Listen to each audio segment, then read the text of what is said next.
So listen to this. Women of color could be the key in the battle for the 2020 Democratic nomination. And today, 8 of the candidates took part in the She the People presidential forum. Here's what some of them said about those voters. Women of color are heart and soul of the Democratic Party and heart and soul of our nation. They're critically important. The question, if you didn't hear it, is will I pledge to have a woman running mate?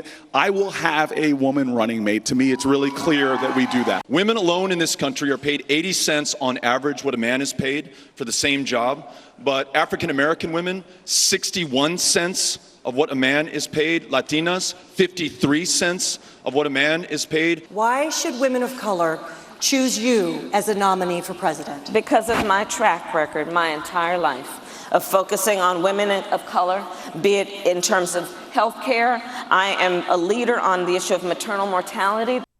So let's discuss all of this now. Mia Love is here. She's a former Republican congresswoman from Utah. Joe Trippi is a Democratic consultant, and Helene Olin, an opinion contributor for the Washington Post. Why did I just sound like I was introducing a prize fight? But here we are. Thank you all. Listen, I thought it was fascinating listening to those sound bites. Good evening, one and all. Mia, I'm going to start with you. I know you're a Republican, but clearly at this forum, these candidates are showing that they know that women, and women of color in particular, are key to winning the nomination. Well, I think that this is one of the things that I've been pushing Republicans to do. Get out and speak to the Black community. Talk about your policies and why they're good for Black Americans. And, it's one of the things that I really wish that more Republicans would do. But it was really interesting to see their take on this. Listening to Cory Booker saying, I vow to have a woman as my number 2. I don't know, but that didn't rub me. It didn't rub me the right way. I always, I see him as saying, hey, look, we can look at women and they could be number 2. I think Kamala Harris is doing a decent job speaking to women of color. Obviously, all of her policies have spoken to women of color. I think one of the people that I thought was really that we should watch out for is Tulsi Gabbard. Mm-hmm. Tulsi is really well liked on both sides of the aisle. She has great friends. I mean, I've spoken to her. She's a great friend of mine. I really like her policies. I like the fact that she's worked with people. She's pretty reasonable. If that can translate to the broader America, then I think that she has a really good chance of doing well. But I think that is going to be key, obviously, when it comes to the Democrat nominees for president. So, Helene, I know you feel a certain kind of way about people saying, oh, well, I, promise that my person on my ticket is going to be a woman. I can't stand that. It's so condescending. And I know people don't mean that to be condescending. I know that's not how Cory Booker meant it to come off. But it's like, oh, okay, little lady, we'll make sure you get number 2.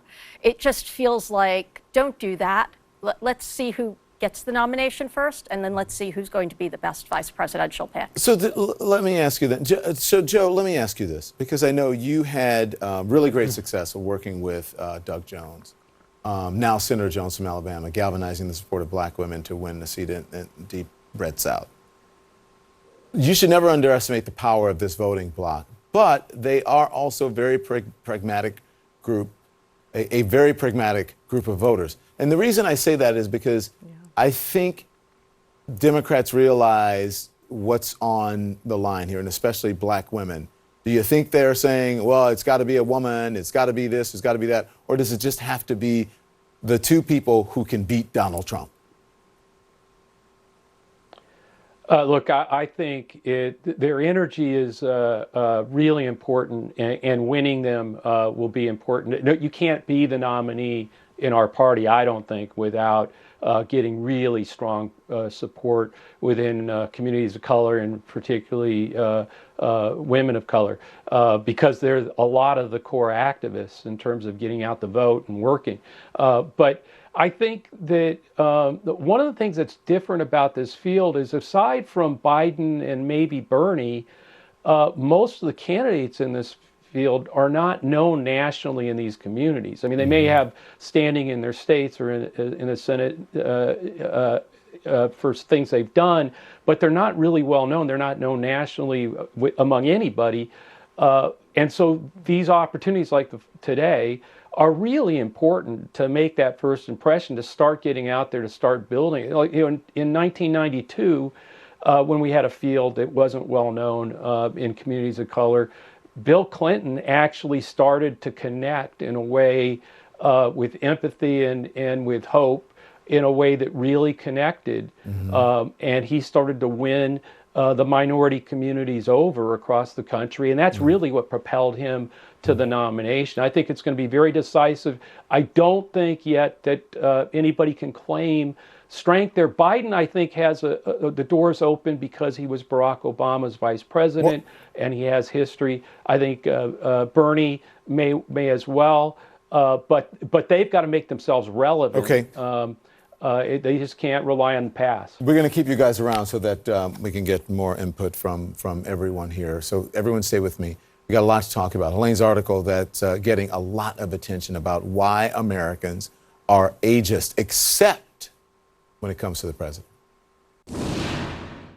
Candidates in the crowded 2020 Democratic pack, well, ranging in age from late 30s to early 70s. I mean, mid 70s, right? Late 70s. Late 70s. Late 70s. But age doesn't seem to matter to voters. That was Helene Nolan responding there because she wrote an article about it. Joe Trippi's back. Mia Love is right. So, Helene, let's start with you because in your latest piece for the Washington Post is called "Why Don't Voters Care If a Presidential Candidate is Old?" And you write this. You said, President Trump is turning 73 this spring. On the other side of the aisle, the two leading contenders to challenge Trump are Senator Bernie Sanders, 77, and former Vice President Joe Biden, 76. When the issues of infirmities of age are even hinted at, voters across the board seemingly dismiss them. So, I mean, I think it's surprising. I think living in a society that discriminates against people who are older, that the top presidential candidates, the one who's in office now, the top Democratic candidates, are older. Why doesn't it matter? I think it's fascinating, too, because age discrimination is such a problem. I think it's a combination of things. I think it's in part because the baby boomers have been ascendant culturally now for decades, and they continue to be so. They are still, if you combine them with the members of the silent generation, the largest voting cohort. They control the most wealth. But I think it's also particular things about the particular candidates. And so I think Bernie Sanders, who has a platform that appeals to young people, also is frankly the type of older person young people really like. He kind of doesn't pretend to be cool. He doesn't pretend to be their friend. He tells it like it is. He's really, sort of the Methuselah coming down from the mountain. He's going to tell you how it's going to be. And this is something that repeats itself in our culture over and over again. Trump and Biden, on the other hand, both appeal to kind of, that better days have occurred, and we could return to that. With Biden, it's obviously the Obama administration. With Trump, it's this imagined past, somewhat our racist past, frankly. And in fact, he's running ads for people over 65 about immigration on Facebook right now. Oh. But can I say one more thing? I don't want to. There's one group this doesn't apply to, and that's women. Elizabeth Warren is in her late 60s, and she is not getting the benefit of any of this, despite the fact she's got a platform that really should be millennial catnip between universal child care and her student loan debt wipeout program. Yeah, but I do see a shift, especially if you read social media. After the debate, after some of her performances out on the campaign trail, I see people now and even black women who are saying, wow, she's really the only one who's speaking for me. It's interesting to watch that because at first they said, oh, she doesn't really have a chance. And now I think she's gaining some steam and someone to watch. She was amazing today at She the People. She got 2 standing ovations. She spoke about the African-American maternal mortality rate and came up with a plan to try to address it. Okay. Mia, let's bring you in and talk about that because during her campaign, you heard what Helene just said. This applies to every group. This doesn't apply to women, right? This whole not ageist thing. During her campaign, Hillary Clinton was attacked, unfounded rumors about her poor health, other insinuations about her age. Do you think that this doesn't apply to women, what Helene wrote about?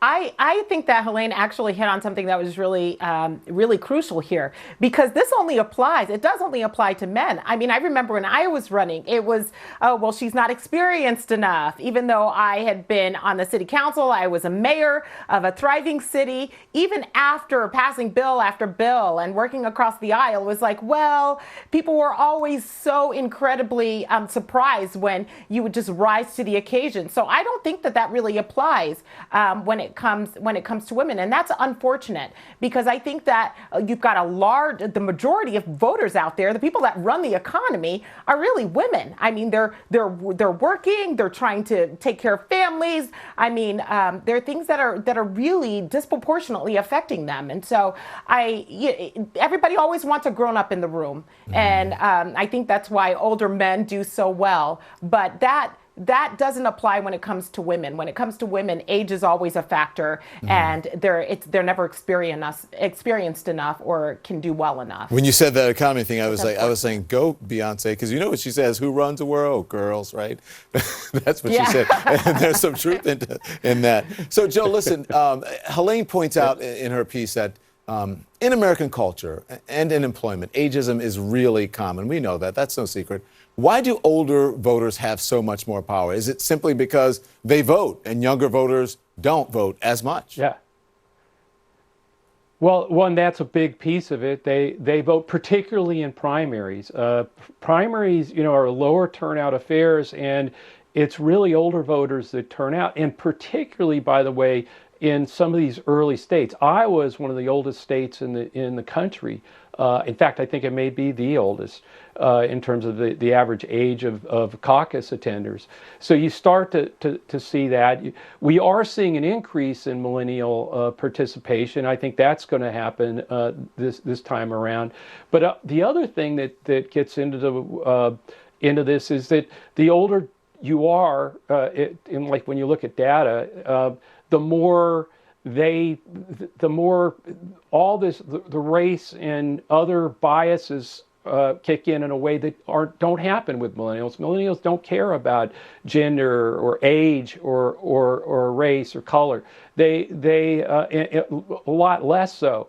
And so part of it is the older vote that comes out I think tends to be more oriented towards male candidates and more oriented towards older candidates. Or experience matters to them. Listen, I got to run. I'm over time, but I just want to get you to respond to this, because he mentioned that older folks versus younger folks. Pete Buttigieg is in the race now, surging in the polls, gaining momentum. He's 37 years old, would be the youngest president ever. I wonder if he could be the one to buck the trend of the older candidate, especially considering openly gay, married, and on and on. I think this is still a to be determined. The polling is showing that the issue of his sexuality doesn't seem to matter as much as people are afraid of, but it's still early days, and we still really don't know a lot about all of his positions, and we don't know a lot about his life, frankly. And I think it's still a to be determined question. Joe, you got to go quick. Well, Don, what I was going to say is that, look, I think a lot of people think this is going to be an ideological left centrist, progressive centrist kind of race. I think it's very likely to be a generational fight, old, new, and that one of these younger candidates might emerge against Bernie or Biden in a lot of the ways that Gary Hart did against Vice President Mondale in 1984. Right. I know that's ancient history, but Joe, this reminds me a lot of that. Thank you very much. I appreciate it. I'm out of time. Thank you, sir. Thank you, Joe. Thank you, Helene. Thank you, Mia. I'll see you guys next time. Please come back.